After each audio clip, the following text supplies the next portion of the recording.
Why do we feel the need to be liked by everyone? Why does one comment, one look, one opinion from someone else have the power to shape how we see ourselves?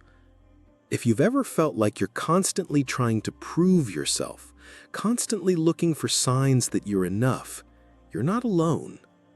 But here's the truth. The more you chase validation, the more you lose your identity. And the moment you start trusting yourself is the moment you begin to live with power. If you're ready to stop looking outward for permission and start looking inward for strength, you're in the right place. Don't forget to subscribe if you're on a journey of personal growth, and let's walk the Stoic path toward internal freedom together. 1. The validation addiction. Why approval feels so necessary. From childhood, we're trained to seek gold stars, likes, praise. External approval becomes our oxygen. But this conditioning wires us to feel empty without recognition. It traps us in a cycle of performing for others and forgetting who we are. Think about it. Most of our earliest rewards are external. A smile from a parent when we behave well. A teacher's praise when we color inside the lines. Later, it's applause for good grades, compliments on our appearance, job promotions, or likes on social media. This repetition cements a link between our value and the opinions of others. It creates an identity scaffolded by external markers, not internal truths. Slowly, we forget how to define ourselves without mirrors reflecting us back. This is how the addiction forms, not suddenly, but subtly, embedded in moments that teach us love and approval are earned by pleasing others. We begin to perform, not because we want to, but because we're terrified of what silence might mean. The need for validation becomes so normalized that questioning it feels rebellious, even dangerous. But in truth, this addiction to external approval is what often distances us from our most authentic self. The Stoics taught that we must distinguish what is in our control from what is not. Other people's opinions, outside of our control, but our character, our thoughts, our choices, entirely ours. This distinction is at the very heart of Stoic wisdom. The philosopher Epictetus emphasized this dichotomy in his Enchiridion, teaching that serenity comes from focusing on what we can influence and releasing everything else. Why does this matter for validation? Because people's opinions, their thoughts, reactions, and judgments are fundamentally theirs, not ours. We can shape how we show up in the world, but we can't control how others receive us. The moment we tether our worth to someone else's view, we surrender power over our peace.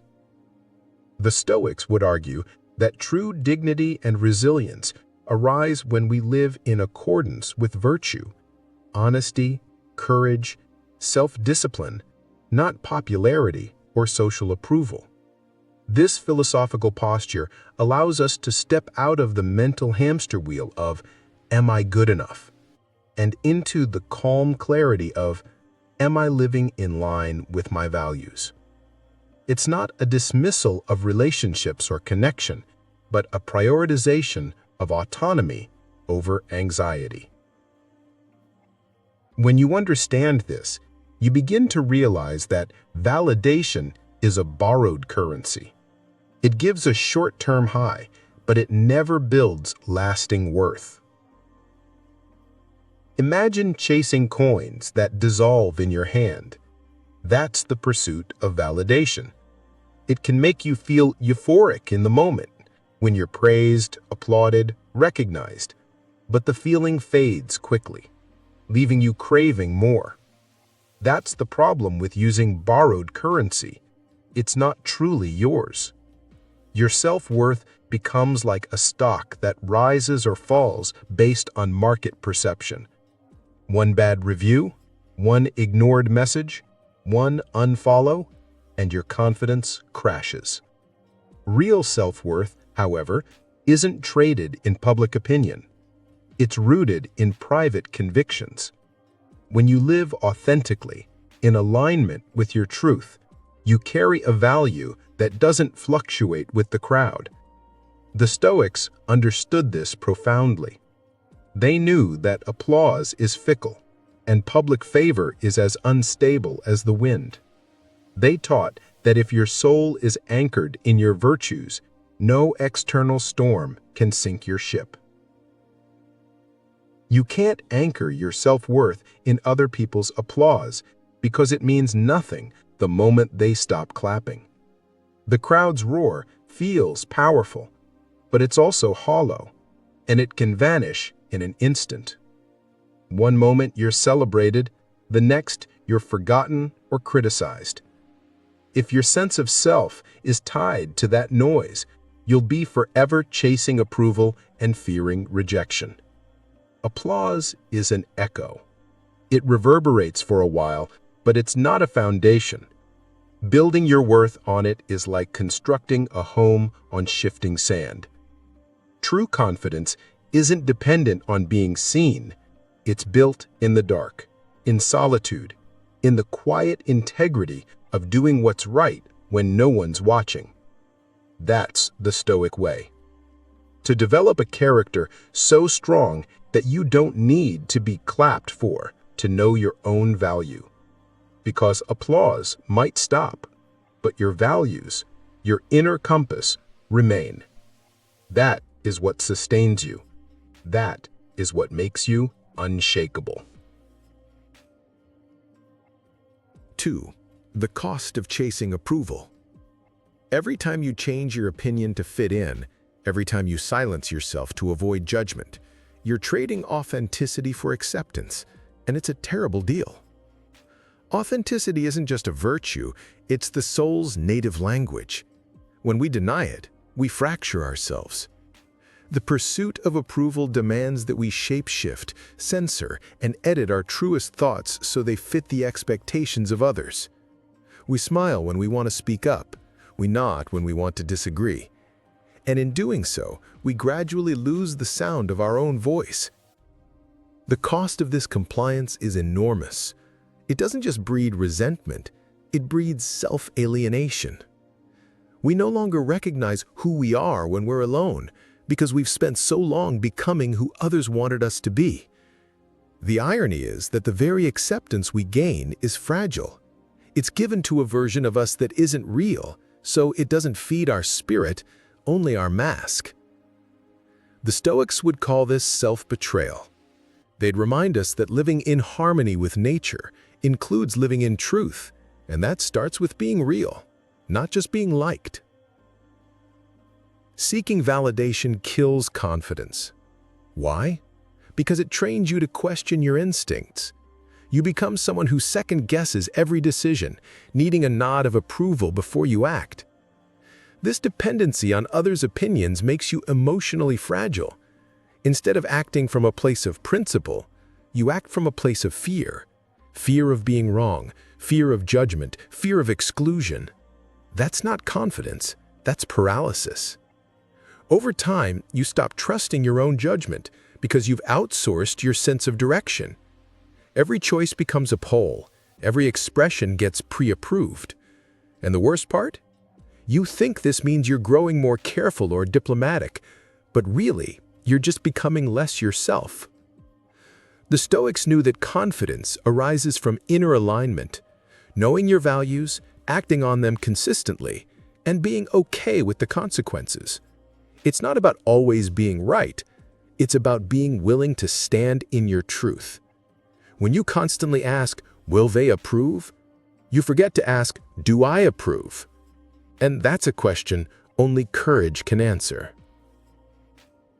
The Stoic philosopher Epictetus said, If you want to improve, be content to be thought foolish and stupid. That's the price of growth. Sometimes trusting yourself means being misunderstood, and that's okay. Improvement, by nature, disrupts the status quo, both within and around us. When we evolve, we outgrow old identities, environments, and expectations. That makes people uncomfortable. It may make you uncomfortable. But growth isn't about comfort, it's about becoming. Epictetus wasn't being dramatic when he said you'll be called foolish. He was being honest. He knew that people resist what they don't understand. They might mock your discipline, dismiss your solitude, question your new boundaries. But if your intention is growth, then discomfort isn't a threat. It's a sign you're on the right path. The Stoic approach isn't about defying others for its own sake. It's about aligning your life with reason, virtue, and purpose, even if others don't applaud. The world may see you as foolish, but if your soul is becoming wiser, that's a trade worth making. Growth requires the courage to be disliked. Validation seeking is a form of fear, but when you stop needing to be liked, you start becoming respected by yourself. Respect, unlike validation, is internal and sustainable. It's not granted, it's earned, especially from yourself. And the fastest way to earn that self-respect is to make choices that reflect your values, even when they're unpopular. Needing to be liked keeps you in a prison, one where the bars are made of other people's opinions. But the moment you stop seeking constant approval, you liberate your voice, your creativity, and your truth. You become more authentic, more focused, and ironically, more magnetic. Not because you're trying to impress, but because authenticity resonates. People may not always agree with you, but they'll sense that you're real, and that commands respect. The Stoics didn't aim to be admired, they aimed to be virtuous. And in doing so, they found a deeper form of respect, the kind that comes from living with integrity, regardless of how others respond. That's the respect that matters. That's the respect that lasts. 3. Building unshakable inner confidence. So how do you stop needing validation? You build a foundation within. Competence isn't loud or boastful. It's quiet certainty. It's the calm voice inside that says, I know who I am, even if no one claps. Real competence does not require a stage or spotlight.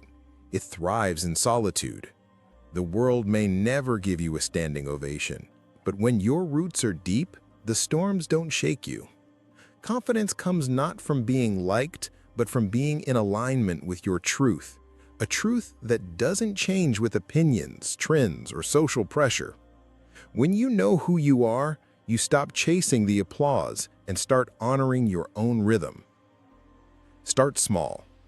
Honor your own voice. Make decisions without pulling others. Reflect daily on your values, not your image. This is the groundwork for self-trust, and self-trust is the birthplace of confidence. Most people confuse external approval with internal worth, and in doing so, they become lost in a maze of people-pleasing. But you can exit that maze. Begin by asking yourself, what do I truly believe? What matters to me, even if no one else agrees? When you start living from those answers, your actions gain weight. You'll begin to feel the solidness of your character, and that integrity becomes a compass. You'll no longer feel adrift in the sea of opinions because you'll have a firm grip on your own steering wheel. Marcus Aurelius, the Stoic emperor, wrote, "It never ceases to amaze me. We all love ourselves more than other people, but care more about their opinions than our own." That paradox still holds today. We build entire identities around how we're perceived rather than how we are. We tailor our actions, thoughts, and words to be digestible and acceptable, often at the cost of our authenticity. But this is where Stoicism offers clarity. You must reverse the equation. Care deeply about your own opinion, your own standards, your own growth. Be ruthless about your self-respect. When you do this, people may misunderstand you at first, but in time, they'll respect the integrity of someone who doesn't bend with every breeze.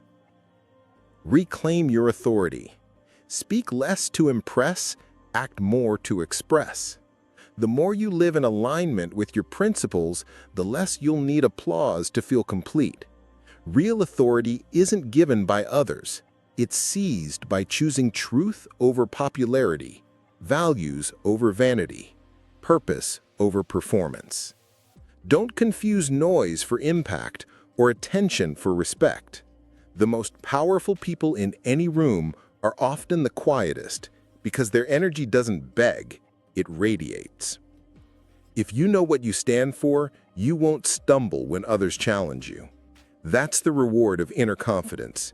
It makes you immune to flattery and criticism alike.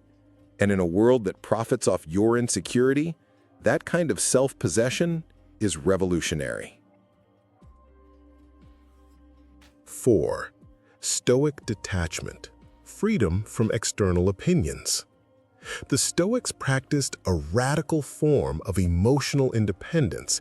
They called it apatheia, not numbness, but freedom from being ruled by external things. It was a state of clarity, self-mastery, and inner calm that came from placing your worth in things you control. You don't control people's opinions, you don't control outcomes, but you control your mindset, your choices, and your response. That's where your power lies. Detachment in this sense isn't about withdrawal or coldness.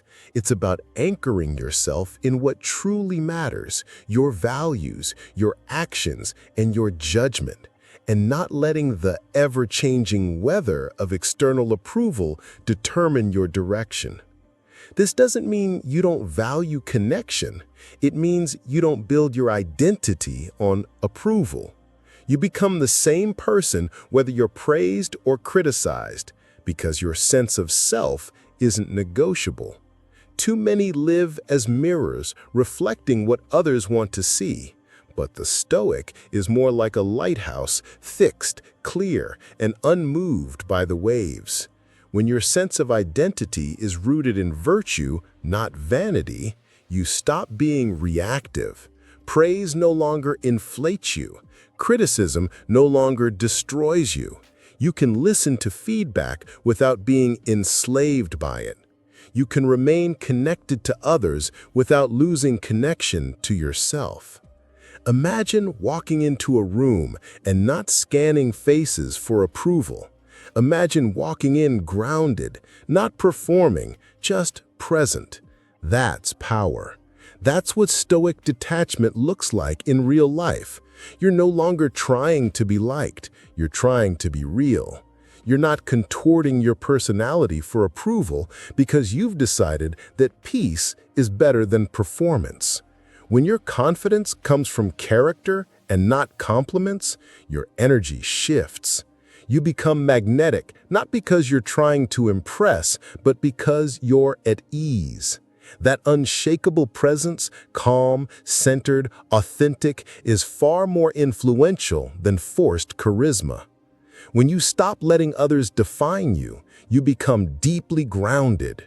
You learn to say, I respect your opinion, but I don't depend on it. That's the Stoic mindset, free, calm, self-led. Every moment you spend trying to be understood is a moment you're not truly living. Let go. Detachment isn't apathy, it's clarity. It's the discipline of not tying your self-worth to applause or opinions. The more you practice this, the lighter you become. And the lighter you are, the freer you are to rise. Not in rebellion, but in quiet sovereignty. 5. Trusting yourself, the art of becoming whole. Trusting yourself means acting in alignment with what you know is right, even when it's hard, even when you're scared. It means you stop outsourcing decisions and start leading your own life. Most people live their days governed by external expectations, what their parents want, what their culture approves of, what their friends might think. And while there's nothing wrong with valuing advice or learning from others, the danger begins when you constantly defer to outside voices and silence your own. You start asking questions like, what would they want me to do? Instead of, what do I believe is right? Self-trust is built in those moments when you choose integrity over compliance, when you refuse to betray your own intuition for the comfort of fitting in. It's not bravado or recklessness. It's a deep, grounded sense that your internal compass matters, that your judgment is valid, and that your experiences and values are enough to guide you. This kind of self-trust is forged in the fire of challenge. It's easier to trust yourself when everything's going well, but the real test comes when things are uncertain or when your path conflicts with the norms around you.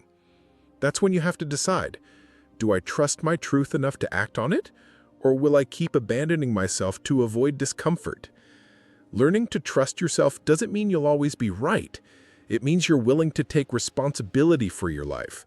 That's the essence of freedom. Owning your choices, your mistakes, your lessons.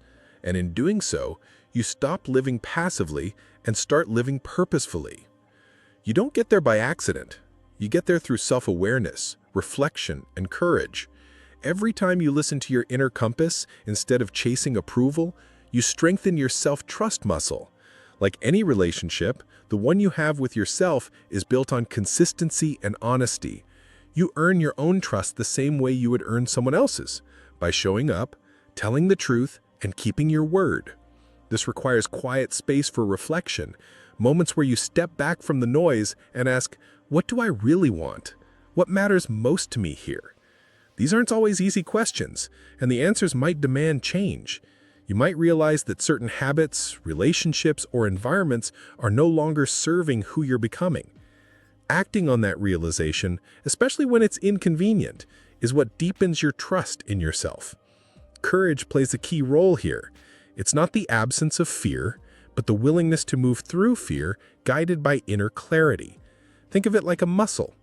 Every time you make a difficult decision rooted in your values, you build more strength.